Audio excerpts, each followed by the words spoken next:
Greetings, I'm Felicity, and I've reached the age of 37.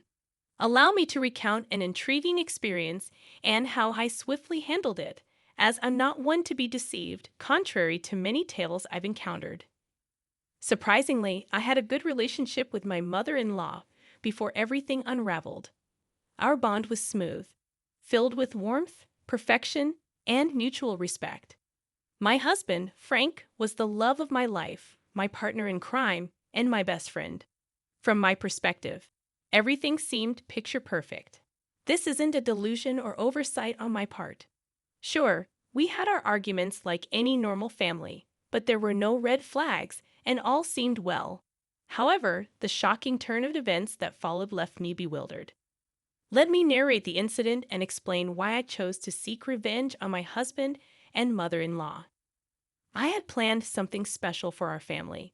A vacation originally meant for Frank and me. However, considering Tiana, my widowed sister in law, and her loneliness, I decided to include her. I sponsored most of the trip, covering accommodation, meals, and activities. Frank and Tiana were only responsible for their additional expenses. The plan was to treat them to a once-in-a-lifetime vacation in Spain, exploring Barcelona's vibrant streets, savoring tapas, and enjoying the Mediterranean sunshine. The thought of creating lasting memories and strengthening our bond excited me. Little did I know that this grand adventure would lead to events that shook the foundation of trust and shattered the illusion of our perfect family. Backtracking to that fateful day, filled with hope and promise for our Spanish dreams, I stood in the living room holding plane tickets with a smile on my face. Gathering Frank and Tiana, I revealed the surprise. They exchanged puzzled glances, curiosity etched on their faces. Tiana, with her wise eyes, tilted her head slightly.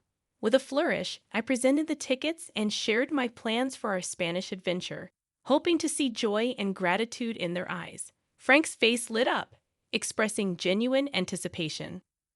"Felicity, you truly are something else," he explained. Anticipation bubbled within me as I eagerly awaited the commencement of our extraordinary journey. Tiana, on the other hand, donned a gentler smile, her gaze meeting mine. "Oh, my sweet Felicity, you've truly outdone yourself. This is a gift beyond measure." "I'm deeply touched," she expressed. In that moment, pride and contentment swelled within my heart.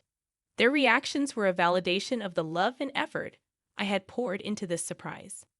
I had envisioned this vacation as the adhesive that would strengthen our bonds, creating unforgettable memories and fortifying the already seemingly unbreakable ties. However, as you might suspect, this tale takes a treacherous turn. Beneath the facade of our seemingly idyllic relationship, a complex web of deceit and betrayal lay in wait, ready to ensnare us all. When the truth unraveled, it would challenge the limits of forgiveness and test the very essence of family bonds. As planned, we boarded the plane, embarking on our 2-week adventure. The anticipation was palpable as we immersed ourselves in the vibrant streets and rich tapestry of Spanish culture. The first week unfolded seamlessly, with the flavors of paella, exploration of historic landmarks, and dancing to the infectious rhythms of flamenco. Laughter and joy filled the air, and I reveled in the belief that our bond was unbreakable. However, little did I know that a storm was brewing on the horizon, waiting to unleash its fury upon my unsuspecting heart. On a fateful Monday morning, as the sun bathed the city in golden hues, I woke up to find an empty hotel room. Confusion and a growing sense of unease gripped my heart. Frantically, I reached for the phone, dialing both my husband's and Tiana's numbers, hoping for an explanation. But to my dismay, their phones remained silent, their voices absent. Fear began to claw at the edges of my mind as I searched the empty room for any sign of their presence. No notes, no bags, no traces of disturbances or struggle. Just an unsettling silence that hung heavy in the air. It seemed I was left alone in a foreign land, and the minutes felt like an eternity. As despair threatened to consume me, a glimmer of hope pierced through the darkness. My phone buzzed, signaling an incoming call. It was Tiana. Relief washed over me, mingled with confusion and a deep sense of hurt. How could she leave without a word? With trepidation, I answered the call, my voice filled with a mix of concern and disbelief. Tiana, where are you? What happened? I questioned. Tiana's voice, tinged with a strange mix of resignation and frustration, reached my ears. However, it wasn't the same sweet voice I had always known. It sounded colder. Felicity. I felt the need to return your calls since my phone was incessantly ringing. Oh, I'm sorry for disturbing you. I was just wondering where you two went. Your bags aren't here, and I was concerned that something bad had happened. With an indifference that shook me to the core, she uttered the next words, "We left you." But why? What happened? I couldn't bear to spend another week in your company, so I had to leave. Did I do something wrong? Yes. I mean, how could you be so dense? Dense? Excuse me. You sprung up this trip on me, practically forcing me to go with you. I couldn't remain disingenuous any longer. Let me spell it out clearly for you, Felicity. I don't enjoy your company. Sure, we can spend a couple of hours together at a family event, but 2 weeks? I tried to be civil and grace you with my presence for as long as I could. Turns out I could only master 1 week with you before I lost my mind. I'm sorry, but I'm on the way to the airport with Frank right now. We can't be around you any longer.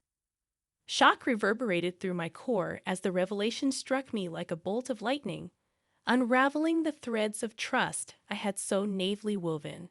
How could our seemingly unbreakable bond crumble beneath the weight of unspoken grievances? Questions flitted my mind as I grappled with this harsh reality. What had I done wrong? What exactly did I do to deserve such harshness? How did things escalate to this point? Was there no chance for reconciliation?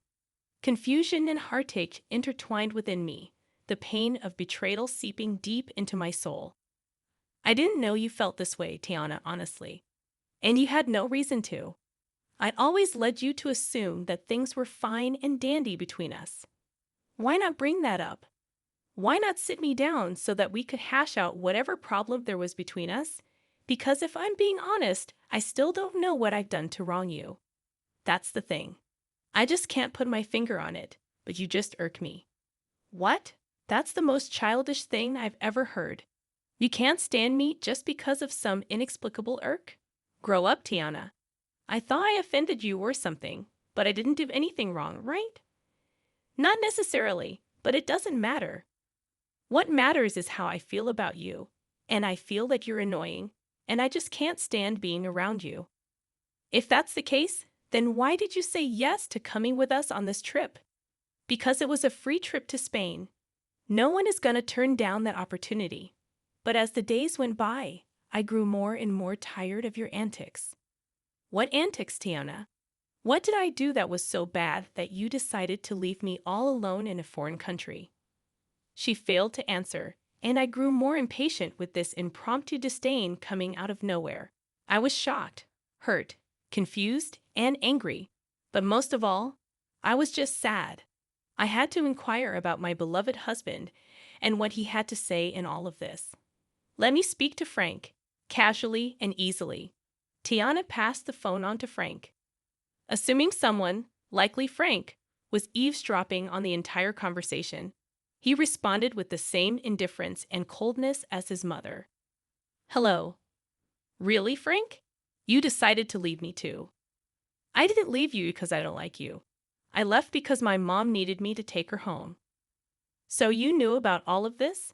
How long have you known about your mother's apparent hatred towards me? For some time now. I was hoping this trip would bring her closer to you, but I was wrong.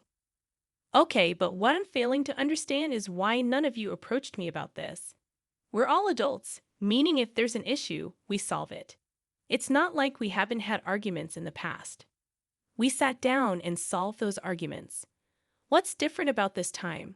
Frank failed to answer, mirroring his mother's earlier silence. The only thing I can safely conclude about this entire stupid debacle is that your mother hates me for a silly reason, which she knows isn't valid. Maybe she's jealous of me or something. Maybe I have something she can't have. And she knows she can't speak up about it without sounding foolish. So she's beating around the bush. Am I correct in assuming that?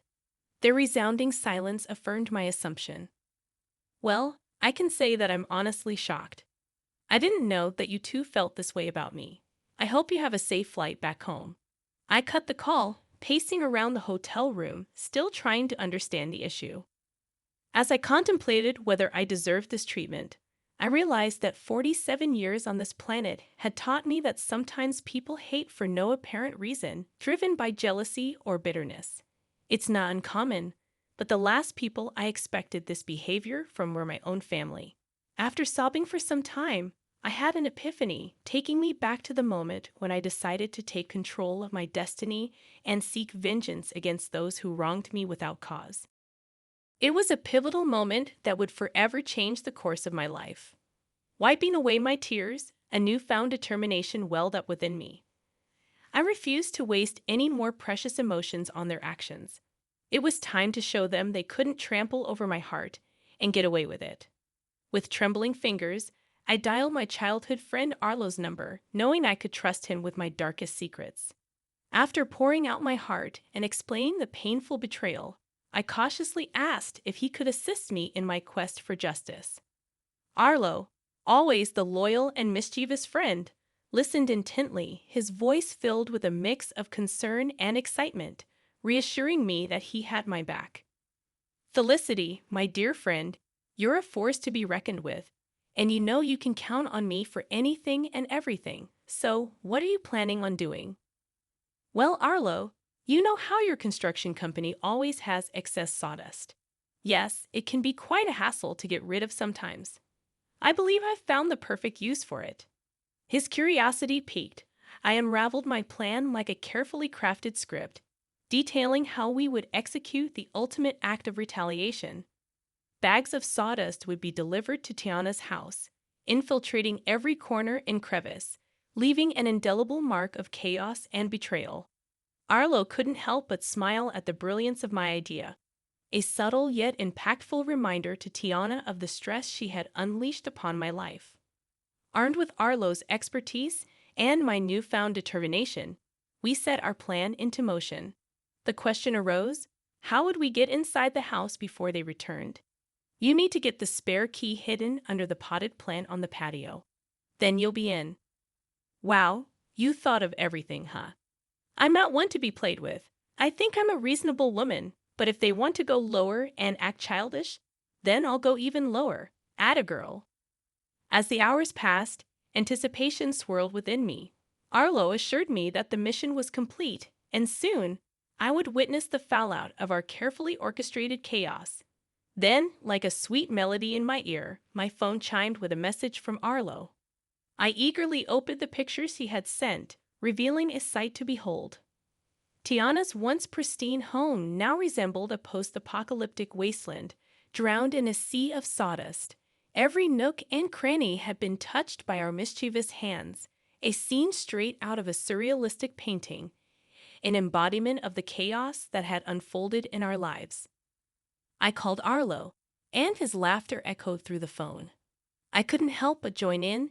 It was a cathartic release, a shared moment of triumph against those who had betrayed me. I expressed my heartfelt gratitude to Arlo, acknowledging his willingness to tread the path of mischief with me. He simply said, "Naughty can be so satisfying, my friend."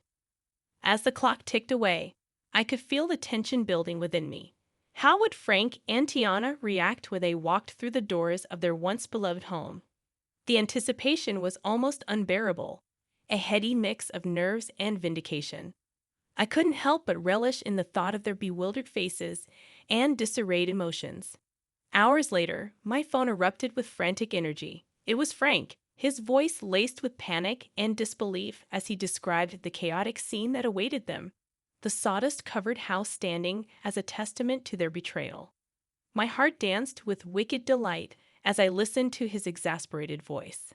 At that moment, I knew that the message had been received loud and clear. Their actions had consequences, and the chaos they had sown had come back to haunt them. Felicity, it's just awful. Mom is in hysterics. I decided to reveal the part I played in this and said, it serves both of you right. How could you leave me here alone without a valid reason, no less? Wake, Felicity, was this your doing? The wailing and panic in the background stopped, and instead I approached Frank's phone. I heard my mother-in-law say, "Give me that," before shouting in my ear, "How could you do this to us?" To me. I have no idea what you're talking about. Have you considered that this is just your karma? Oh, come on, Felicity. We all know it was you. Who else would have access to my home? It's very easy to break into someone's home nowadays, Tiana, especially if you don't have any security cameras installed, which, by the way, you should seriously consider doing to prevent things like this from happening again. Honestly, Felicity, how can you do this to us? When are we supposed to sleep? This sawdust is making my lungs ache. Oh, that's right. You probably forgot to get the keys to my house, huh? Well, that's a shame. I'm guessing you two are going to have to stay in yet another hotel. But for how long? Until I decide to come back from my vacation, I guess. I mean, I paid for 2 weeks after all, and who knows, I might feel greedy and decide to extend my stay. Frank then took the phone from Tiana, and she began to bawl once again, mourning her ruined furniture. Felicity, this was foul. How could you do this? I don't know why you're assuming that I had anything to do with this.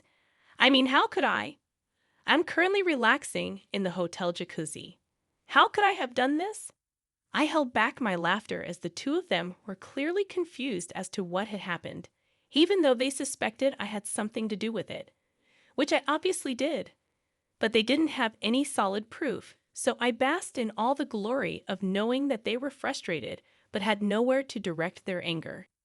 As I bid Frank farewell on the phone, a sense of contentment washed over me. I had taken control of my narrative, leaving them to grapple with the consequences of their actions. I know what I did was quite foul and even quite dangerous considering how old Tiana is. I mean, spending even a night in that house could lead to serious health consequences. But I knew that they wouldn't dare to dream of staying there. It was too sabotaged to be habitable. They just had to rely on staying in a hotel for a little bit longer because I didn't want my money to go to waste. I stayed that extra week in Spain, enjoying the culture as I intended, while my husband and my mother-in-law were undoubtedly worried, trying to find a cleaning company that would take on such a daunting task. I didn't know how long it would take to get the house professionally cleaned, but I knew that in the meantime, my mother-in-law would have to stay with us in my home. And I knew that she would just be irritated the whole time since she apparently can't stand my company. This should serve as a reminder to some of you that some people need to learn the hard way. And if it just so happens that you can dish out your own justice, then by all means, go ahead and do it, and really give people something to be mad about.